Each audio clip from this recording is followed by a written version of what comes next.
Agora nós vamos falar sobre o circuito contador, temporizador, timer 1. Certo? Por sua vez, esse temporizador, circuito contador, temporizador, ele possui internamente um contador de 16 bits. 16 bits. Ele pode operar da mesma forma que o timer 0 na configuração de temporizador ou como contador, sendo que na condição contador ele pode trabalhar da forma de contador síncrono ou assíncrono. Ele possui um circuito de assim como o timer 0, ele também possui um circuito de pré-scale. Por sua vez, o pré-scale dele pode dividir os sinais de clock por 1, 2, 4 ou 8, certo? E para a configuração desse temporizador, ele possui basicamente três registradores envolvidos. Quatro. O TMR1 e o TMR1H e TMR1L, que ambos trabalham em conjunto. Na verdade, o que são os TMRH e o TMR1H e TMR1L? Esse contador é um contador de 16 bits. O microcontrolador, o PIC16F628, é um microcontrolador de 8 bits. Então, para um microcontrolador de 8 bits armazenar uma informação de 16 bits, essa informação precisa estar partida em 2 blocos. Por isso, o valor da contagem do timer 1 é armazenado em 2 registradores. Os bits mais significativos da contagem são armazenados no TMR1 High e os bits menos significativos são armazenados no TMR1L. Os bits T1 CKPS1 e T1 CKPS0, ambos pertencentes ao T1 COM, é um registrador de configuração do timer 1, correspondem aos bits 4 e 5 desse registrador. Eles definem um fator de divisão do temporizador. Essa divisão pode ser por 1, se os bits forem configurados como 0 e 0, por 2, se eu tiver a configuração T1 CKPS1 igual a 0 e T1 CKPS0 igual a 1, e divido por 2 e assim por diante, conforme essa tabela. Já o bit T1 OSC Enable habilita o oscilador externo, a possibilidade de conexão de oscilador externo, no diagrama fica mais claro isso. E o T1 Sync, ela habilita ou desabilita o sincronismo dos pulsos de clock. Lembrando que esse sincronismo só é importante se você estiver trabalhando com oscilador externo, com sinal externo. Porque se você estiver trabalhando com sinal externo, eu preciso garantir que os pulsos de clock, ou melhor, se eu quiser, eu preciso garantir que os pulsos de clock ocorram de forma síncrona com o ciclo de máquina. Temos também o TMR1CS, todos esses aqui são do T1 Conf, T1 configuração. Ele seleciona de onde vão vir os pulsos de clock, faltou um L aqui, clock. Os pulsos de clock, se serão do sinal do ciclo de máquina ou de um pino externo. O TMR1ON, ele é um bit que habilita ligar ou desabilitar o contador. E por fim, aí já em um outro registrador, o PIR1, no registrador PIR1, eu tenho o bit TMR1IF, ou TMR1 Interruption Flag, que é o bit que vai sinalizar o estouro do contador. Toda vez que houver um estouro no contador, ou seja, ele sair de 65.555 mais 1, ele volta a 0, e aí meu contador estoura, e esse bit vai a nível lógico 1, sinalizando esse estouro. E aqui a gente tem um diagrama simbólico do funcionamento desse contador, da mesma forma que o timer 0, a gente vai começar olhando pelo Clock Select.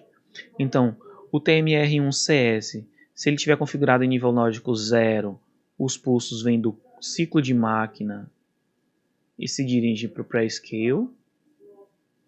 Por outro lado, se o TMR1CS estiver em nível lógico 1, os pulsos vêm dos pinos externos e se dirigem ao pré-scale.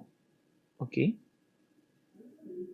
Bem, no que diz respeito aos pulsos de clock, os bits o pulso de quando a gente conecta o temporizador, ele funciona como um contador, ou seja, ele vai receber pulso de clock de um sinal externo, ele sempre vai incrementar na borda de subida, certo? Ele sempre ocorre esse pulso na borda de subida, na transição de subida.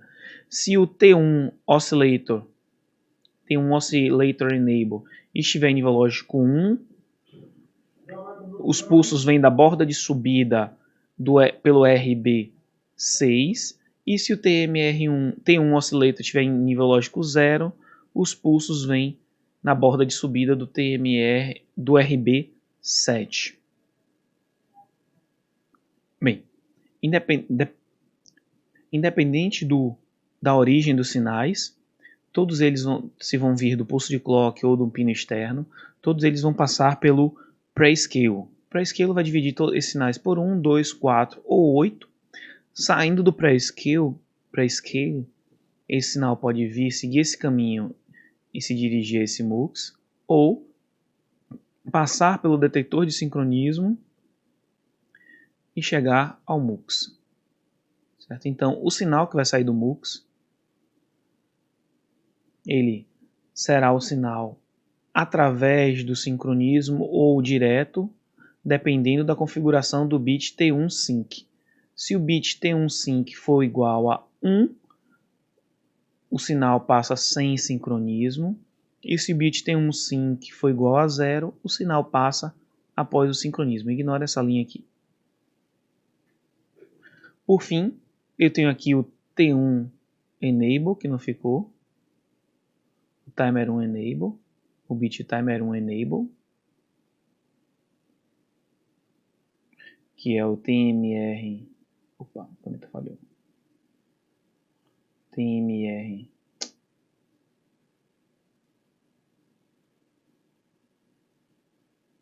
Que é o TMR 1 on. Essa caneta tá horrível aqui. E esses sinais, uma vez habilitados, chegam ao contador, que por sua vez espelha seus valores nos bits, nos registradores TMR1H e TMR1L. Havendo o estouro desse TMR1, o interruption flag é sinalizado. Bem, agora a gente vai fazer um exemplo igual ao que a gente fez para o TMR0. Basicamente a gente vai configurar o timer 1 para realizar um estouro a cada 0,01 segundo. Vamos aqui ao papel, porque é mais fácil desenvolver o código. Então, quais são as informações que nós temos? A gente quer gerar configurar o circuito de timer para estourar. Então, o período de estouro vai ser a cada 0,01 segundo. Ou seja, isso implica numa frequência de estouros f igual a 100 Hz. Assim como no outro exemplo, a frequência do clock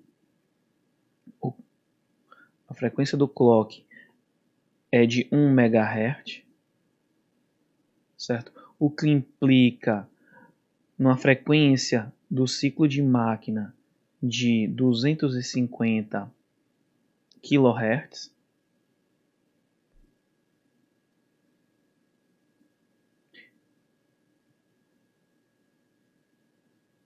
Certo? Ok? Então a primeira pergunta que a gente precisa responder é...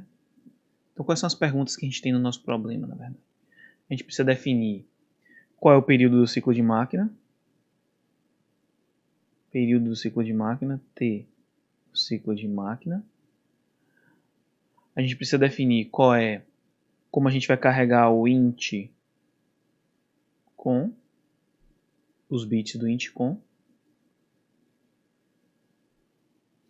A gente vai ver o que a gente vai pré-carregar no TMR1L, no TMR1 high. Tem um com não, esqueça se tem um com o int com não, é T1 com timer 1 control. E dentro desse timer 1 tem uma série de registradores que a gente vai precisar configurar. Bem, eu acabei não falando, mas como é que funciona, qual a estrutura, qual a equação que rege o timer 1? Basicamente o que a gente tem aqui, a frequência de estouros do meu sinal, da mesma forma que o timer 0, vai ser igual a frequência do sinal de clock, a frequência do ciclo de máquina, sinal de clock não, ciclo de máquina, ou sinal de clock dividido por 4, dividido pelo pré-scale, dividido por sua vez, que eu vou botar assim, por 65.560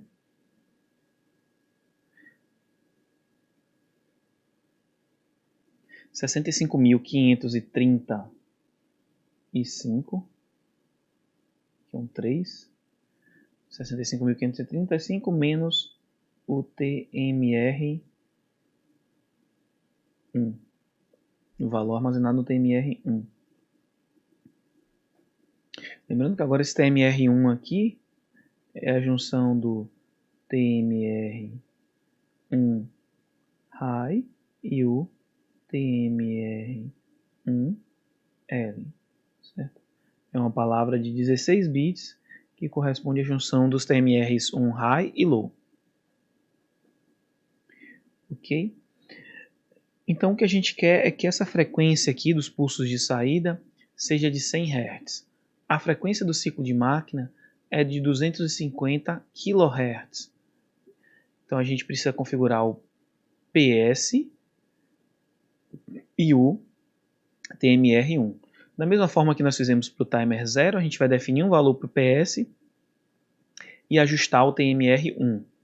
Lembrando, voltando aqui ao slide, os valores possíveis para o PS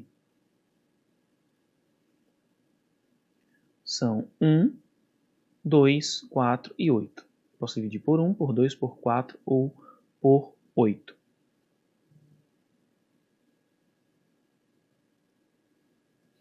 Então, vamos assumir um PS dividindo o sinal de entrada por 4. Na verdade, vamos dividir por 2. Vamos substituir esse 4 por 2.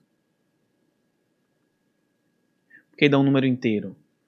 Então, PS igual a 2. O que a gente vai ter é F, ajustando a nossa equação, que vai ser igual à frequência que nós queremos para a saída, que é 100 Hz, é igual à frequência do ciclo de máquina, 256 vezes 10 a terceira, 000, dividido por PS, que é 2, que multiplica 1 sobre 65.535 menos TMR1. Reajustando essa equação aqui, eu vou ter 2 vezes 100, 250 para aqui para baixo. Então, 200 dividido por 250 vezes 10 a terceira, que é igual a 1 sobre esse valor aqui, 65535 menos TMR1. Invertendo os dois termos e efetuando as operações, vou fazer uma conta aqui para a gente adiantar. Então, efetuando esses cálculos, a gente tem que TMR1 será igual a 65.535 menos 1.250. Então, TMR1 será igual a... Opa, antes de dar o resultado, tem um erro aqui. Na verdade, isso aqui não é 65.535. 65.535 é o valor máximo que o TMR pode acumular. Mas eu preciso de mais um pulso para ver o estouro. Então, isso aqui é 65.536. Vou até marcar aqui, ó. Esse valor aqui é 65.536. É esse o valor, certo? É esse o valor que nós vamos usar. Então aqui é 6 e aqui é 6. Efetuando esse cálculo, o que a gente vai obter como resultado é 64.286. Então esse é o valor que vai ser carregado, precisa ser carregado no TMR1. Bem, o TMR1 é um registrador, ele está dividido em 2 registradores. Então eu preciso converter esse número para binário, pegar os 8 bits menos significativos, salvar num registrador, e os 8 bits mais significativos e salvar num segundo registrador. Fazendo essa conversão para binário, o que a gente obtém é que o que nós vamos obter é que o TMR1 será igual a 1, 1, 1, 1, 1, 0, 1, 1, 0, 0, 0, 1, 1, 1, 1, 0. Esse valor aqui será armazenado no TMR1 high, que são os bits mais significativos, e esses 8 bits menos significativos vão ser armazenados no TMR1L, certo? Então a gente já sabe que precisa configurar no TMR1 high, no TMR1 low, o valor da divisão do PS. Então a gente já tem o valor de PS. Tem os valores de TMR1 high e TMR1 low, certo? Voltando ao diagrama do circuito, a gente vai no circuito desse contador. O que além disso a gente precisa? A gente quer configurar ele como timer. Se a gente vai configurar ele como timer, eu preciso que o TMR1 chip select, clock select, seja igual a 0. O pré-scale eu tenho que configurar para que a divisão seja por 2, então eu vou ter, na minha configuração lá, deixa eu apagar isso aqui.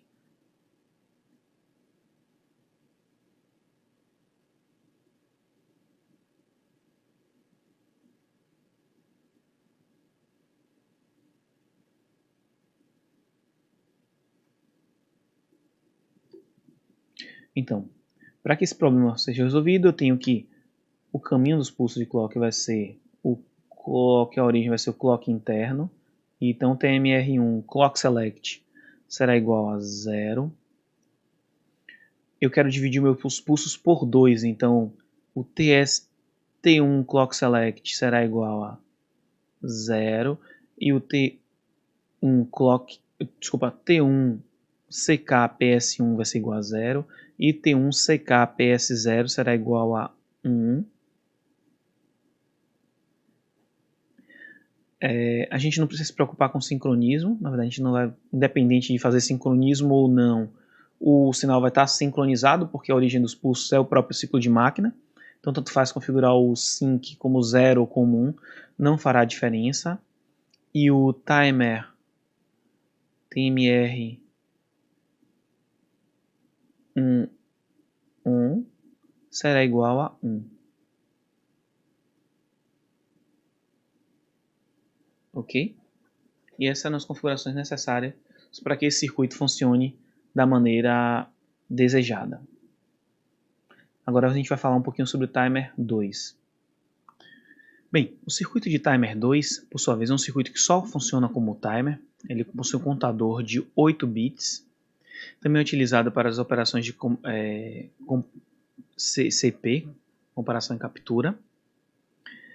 E ele apresenta como funcionalidades, ele possui um pre-scale e um post-scale. Então ele divide o sinal de entrada e divide os sinais do estouro do timer também. Então a gente tem duas divisões nesse timer. Apesar dele ter um tamanho pequeno, como ele possui duas divisões, ele possui uma capacidade de contagem alta.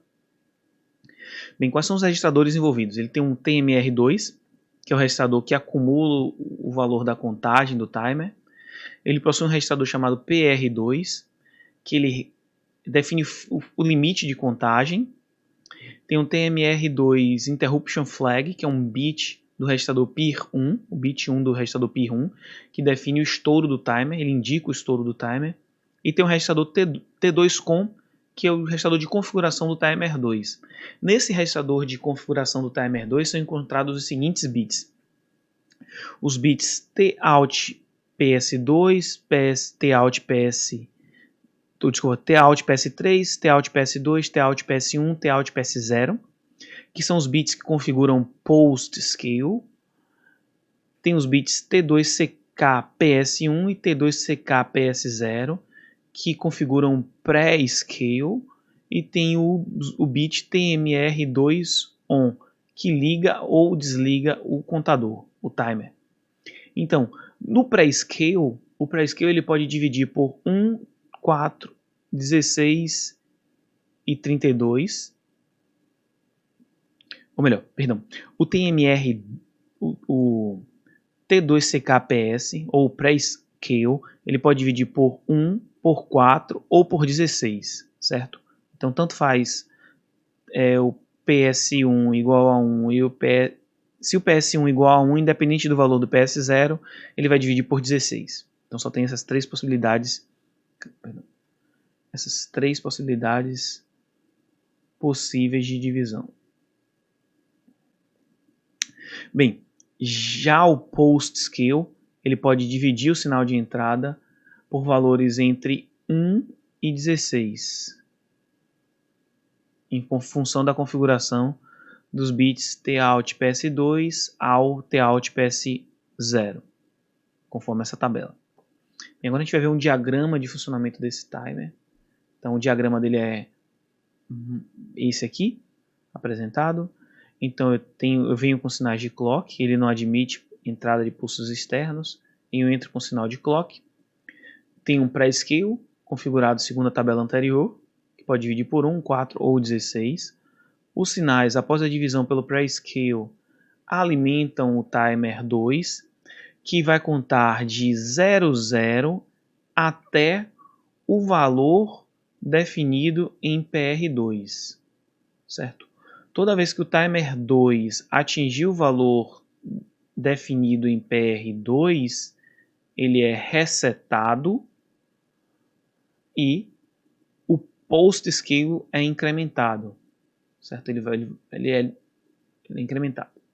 Então, é diferente dos timers anteriores, onde a gente pré-carregava o timer com um valor e ele contar daquele valor até o seu estouro, até o limite máximo de sua capacidade de contagem. No caso do timer 2, não. A gente vai pré-carregar o PR2 com o valor limite de contagem. Então, se eu quero contar 10 eventos, ou melhor, quero acumular aqui no timer 2 10 eventos, eu vou pré-carregar o PR2 com 10 e ele vai contar até 10, atingindo o valor 10, ele é resetado e um estouro é sinalizado. Ok? Vai ficar mais claro quando a gente fizer um exemplo de código aplicando esse temporizador. Bem, da mesma forma que a gente fez os exemplos anteriores, vamos fazer um exemplo de uma proposta de configuração desse temporizador. Então vamos supor que a gente quer como devemos configurar os registradores do timer 2 para que o contador estoure a cada 0,05 segundos, supondo um clock de 1 MHz. Novamente nós vamos utilizar uma folha de papel para fazer essas contas, lembrando que os registradores envolvidos nesse cálculo são que a gente vai precisar definir, configurar é o T0 out PS2 3. A gente vai precisar configurar o T0 out PS2 T0 não, T out PS1, o T out PS0, todos esses do T2CON.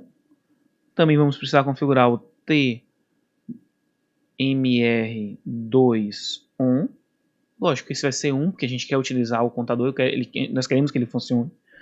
A gente tem também um T2CKPS1, T2CKPS0 e o PR2.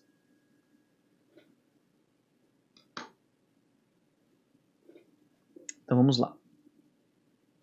Bem, eu sei que a frequência de clock, a frequência do sinal de clock, F. Deixa eu pegar outra caneta aqui, senão ficou legal. A frequência do sinal de clock, F é de 1 MHz. Se a frequência de clock é de 1 MHz, isso implica que o ciclo de máquina, a frequência do ciclo de máquina é de 250 kHz, que é esse valor dividido por 4. Eu quero que meu circuito, esse aqui é FCK clock. Eu quero que o meu circuito estoure, então a frequência dos estouros, ele deve estourar a cada 0,05 segundos. O período de estouro é de 50, ou melhor, 5 vezes 10 a menos 2 segundo, ou isso implica em uma frequência de estouros de 1 sobre esse valor. Então vai ser 1 sobre 5 vezes 10 a menos 2. Isso aqui é igual a 100 dividido por 5, que é igual a 20 Hz. Então a gente vai ter uma frequência de estouros de 20 Hz.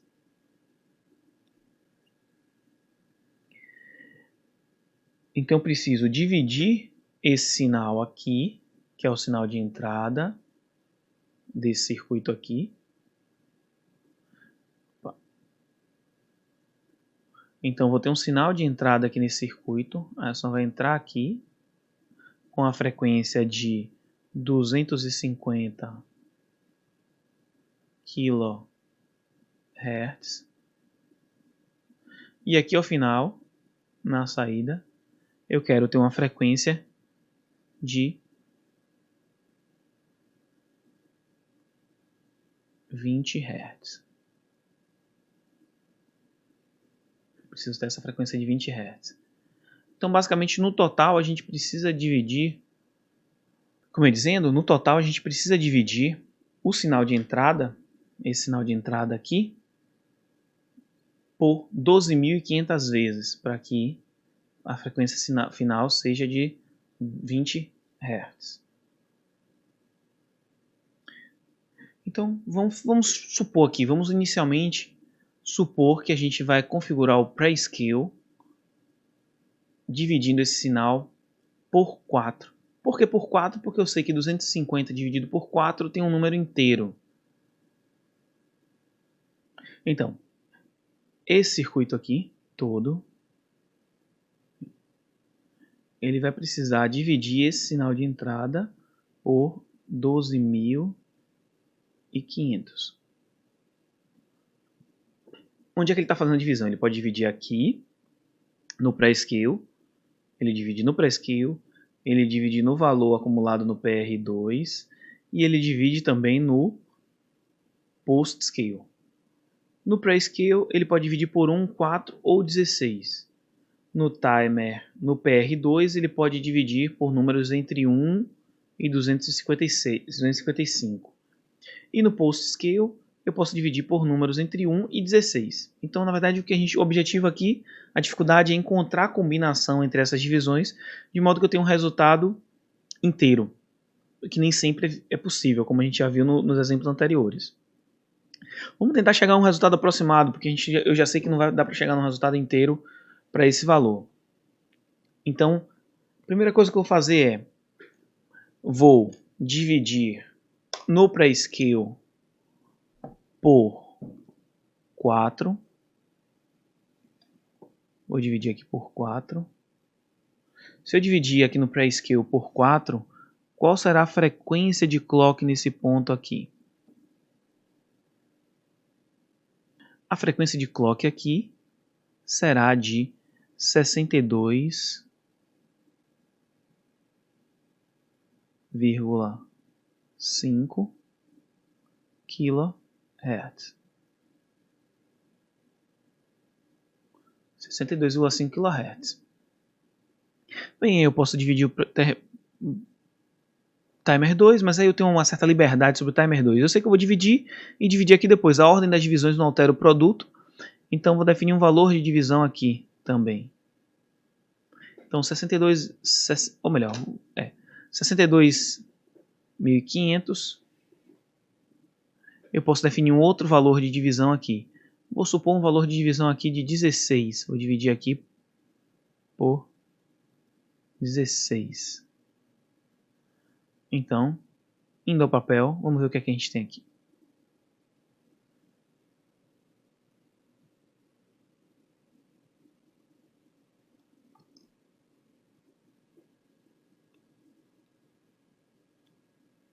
Então, a frequência de saída, que eu quero que seja em 20 Hz, vai ser igual a frequência do ciclo de máquina dividido pelo valor carregado no pré-scale, dividido pelo valor carregado no post-scale,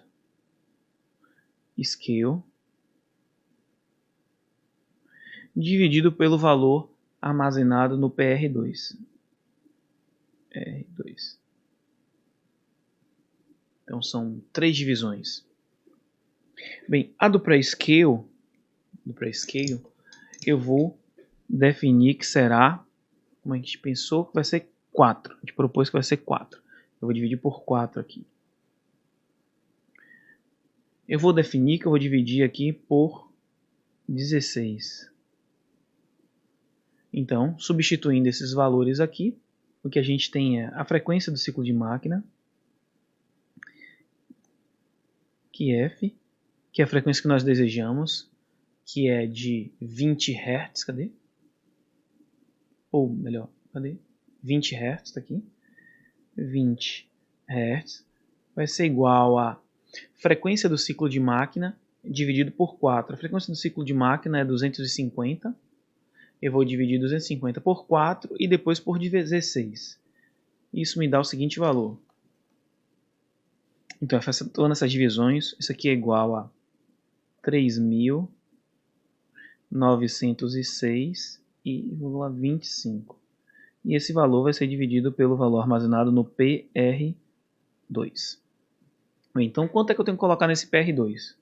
Isso implica que PR2 vai ser igual a